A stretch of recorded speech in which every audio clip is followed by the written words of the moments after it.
মুখ্যমন্ত্রীর প্রতিশ্রুতির সার রাজ্য বাজেট পেশ করলেও এখনো আলোর মুখ দেখল না সমুদ্র সাথী প্রকল্প।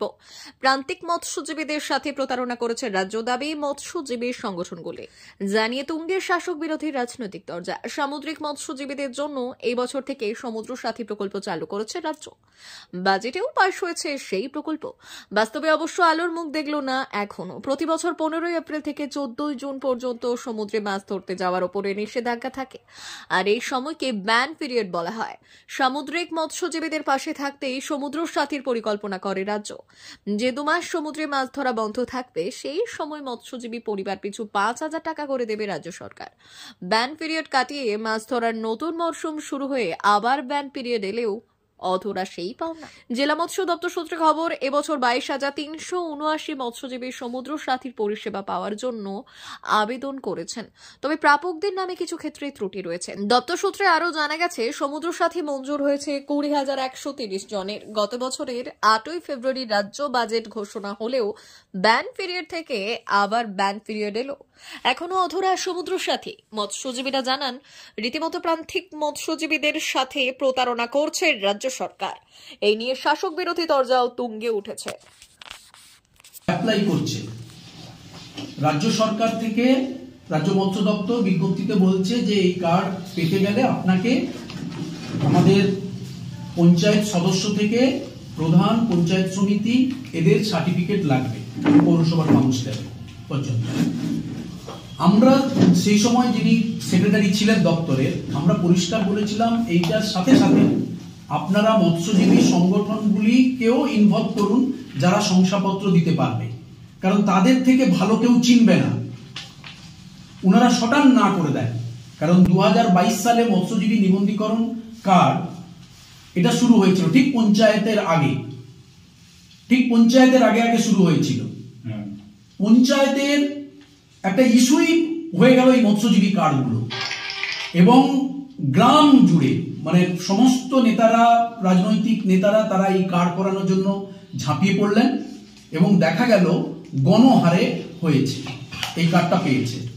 আমরা যে দাবিটা করেছিলাম যে আপনারা শংসাপত্র দেওয়ার ক্ষেত্রে মৎস্যজীবী সংগঠনগুলিকেও ইনভলভ করুন, রেজিস্টার মৎস্যজীবী সংগঠনগুলোকে, শটান না করে দেয়। আজ তার ফলপ্রসূ হচ্ছে এটাই, ফলশ্রুতি হচ্ছে এটাই। তার মানে রাজনৈতিকগতভাবে কার্ডগুলো হয়েছে, সামাজিকগতভাবে হয়নি। সেটা হয়েছে কারণ আমরা যখন বায়োমেট্রিক, কেন্দ্রীয় সরকার একটা ফিশারম্যান বায়োমেট্রিক আইডেন্টিটি কার্ড চালু করেছিল বেশ কয়েক বছর আগে, প্রায় বছর দেড়শক আগেকার কথা। ফার্স্ট ফেজ আর সেকেন্ড ফেজ আপনারা যে গিয়ে যদি তদন্ত করেন আমাদের জেলা মৎস্য দপ্তরে, ঢুকেই দেখবেন সোজা জানালাতে এখনো মানে সারি সারি কার্ডগুলো পড়ে আছে, প্রায় 1000 উপরে কার্ড পড়ে আছে। যা আছে এখন রেখেছি কিনা জানি না, ওই কার্ডগুলো এখনো পড়ে আছে। ওই কার্ডগুলো এখনো পর্যন্ত যারা আবেদন করেছে তারা কেউ নিয়ে যায়নি, তার মানে ওদের প্রয়োজন নেই। আমরা তো এমন কিছু লোককে দেখি যে কাঁথিতে হোটেল এবং লজে কাজ করে, তিনিও কার্ড বানিয়ে ফেলেছেন। কি উচ্ছ্বাস উন্মাদনা দেখিয়ে ব্যাপকভাবে প্রচার নিলেন যে মৎস্যজীবীরা ব্যাপকভাবে সাহায্য পাচ্ছে, মুখ্যমন্ত্রী সাহায্য করছেন। আমাদের কাছে আরটিআইয়ের কপি রয়েছে, যেটা ঘোষণা করছেন তার কোনো ফান্ড অ্যালটমেন্ট হয়নি, অর্থাৎ ফিনান্স ফান্ড অ্যালটমেন্ট করেনি।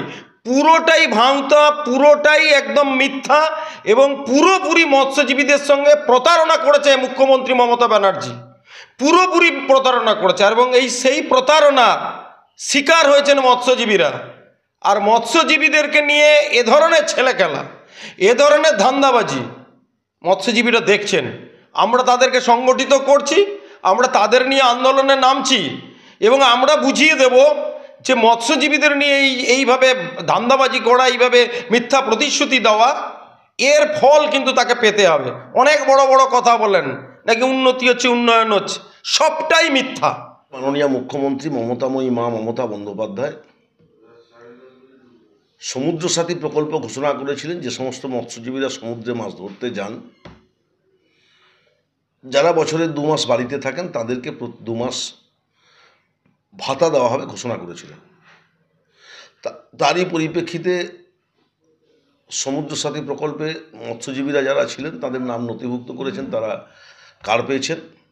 এখনও পর্যন্ত ঘোষিত অর্থ তারা পাননি, যেভাবে অন্যান্য বিভিন্ন প্রকল্পে বাংলার মানুষ আর্থিক সুযোগটা পেয়েছেন, সমুদ্র সাথী প্রকল্পে পাননি। তো আপনাদের মাধ্যমে জানলাম যে ওনারা আরটিআই করেছিলেন, দপ্তর থেকে এই বার্তা দেওয়া হয়েছে। নিশ্চিন্তে থাকুন, নিশ্চিত থাকুন। বাংলার মাননীয় মুখ্যমন্ত্রী মমতা বন্দ্যোপাধ্যায় যখন কোনো প্রকল্প ঘোষণা করেছেন, সেই প্রকল্পের সুযোগ বাংলার মানুষ অতি অবশ্যই পাবেন। তবে আমি জেলা পরিষদের সভাধিপতি হিসাবে নিশ্চিতভাবে এই সংশ্লিষ্ট দপ্তরের কাছে খোঁজ নিয়ে দেখব যে সমুদ্র সাথী প্রকল্পে কী অবস্থায় রয়েছে, তারপর নিশ্চিতভাবে আপনাদেরকে জানাতে পারব। আরেকটা অভিযোগ করছেন যে এই সমুদ্র সাথী প্রকল্পে বা মৎস্যজীবী ক্রেডিট কার্ড, সেটা প্রকৃত মৎস্যজীবী নয় এমন বহু মানুষ তারা কিন্তু এই জেলায় অন্তত অন্তর্ভুক্তি হয়েছে। মানে এই মৎস্যজীবী কার্ড নিয়ে রাজনীতিকরণ হচ্ছে, এমনটাও কিন্তু অভিযোগ করছে। না, সেটা আপনাদের কথা ফেলে দেওয়ার মতো নয়। তবে যারা এই দপ্তরের আধিকারিক আছেন, যারা মানে মৎস্য রিলেটেড কাজের সাথে যে সমস্ত আধিকারিকরা যুক্ত আছেন, তারা কিভাবে, যে সরকার একটা গাইডলাইন দিয়েছিলেন যে সমুদ্র সাথী প্রকল্পে কাদের নাম নথিভুক্ত হবে, সেই গাইডলাইনের বাইরে গিয়ে তা কারুর নাম নথিভুক্ত করা হয়েছে কিনা সেটা তদন্ত নিয়ে জানা যেতে পারে।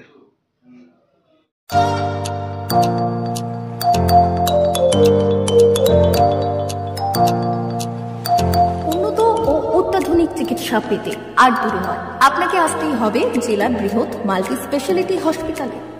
ওম হসপিটাল, ললাট, পশ্চিম মেদিনীপুর। এখানে পাবেন 24x7 এমার্জেন্সি সার্ভিস। এখানে চিকিৎসার ক্ষেত্রে সমস্ত রকম অত্যাধুনিক পরিষেবা পাবেন। এখন থেকে আর বাইরে যাওয়া নয়, একেবারেই কাছে সমস্ত চিকিৎসা পরিষেবা পেতে চলে আসুন ওম হাসপাতাল। রোগী ভর্তি, অপারেশন, আউটডোরে রোগী দেখানোর সুব্যবস্থা। এখানে ICCD, HDD, dialysis unit, burn ইউনিটের পরিষেবা পেয়ে যাবে। এছাড়াও general surgery, gastro surgery, onco surgery, orthopaedic, spine surgery প্রভৃতির ব্যবস্থা পেয়ে যাবে। কলকাতা, কটক, ভুবনেশ্বর এলাকার প্রখ্যাত চিকিৎসক ও সার্জেনরা এখানে রোগী দেখছেন। রোগীদের সুবিধার্থে 24 ঘন্টা চিকিৎসা পরিষেবার পাশাপাশি থাকছে 24 ঘন্টা অ্যাম্বুলেন্স পরিষেবা। উন্নত মানের যন্ত্র দিয়ে আল্ট্রাসোনোগ্রাফি, এক্স-রে ও রক্ত পরীক্ষার ব্যবস্থা রয়েছে। একই ছাদের তলায় সমস্ত রকম পরিষেবা পেতে চলে আসুন ওম হাসপাতালে। একটি বেসরকারি উন্নত মানের হাসপাতাল। প্রতিদিন থাকছেন অভিজ্ঞ চিকিৎসকেরা। চিকিৎসা করছেন doctor Ankit Agarwal, MBBS, MS, MCH, doctor Jagmohan Mishra, MBBS, MS, MCH, doctor SR Panda, MBBS, MS, ortho, doctor Adnan Rehan Khan, MBBS, MS, ortho, doctor Prasad Mondal, MBBS, MS, gynae, doctor Abhijit Sarkar, MBBS, MD, doctor S Tamili, MBBS, doctor Pathik সিট, MS, DNB, general surgeon, doctor Miraj Ali Khan, MBBS, DNB, general surgeon. অল্প খরচে সুচিকিৎসা পেতে চলে আসুন ওম হাসপাতালে। একেবারেই আপনার হাতের কাছে উন্নত মানের চিকিৎসা। এখানে স্বাস্থ্যসাথী কার্ডের সুবিধা রয়েছে। ললাট, পশ্চিম মেদিনীপুর। যোগাযোগ নম্বর 9333309195 অথবা 70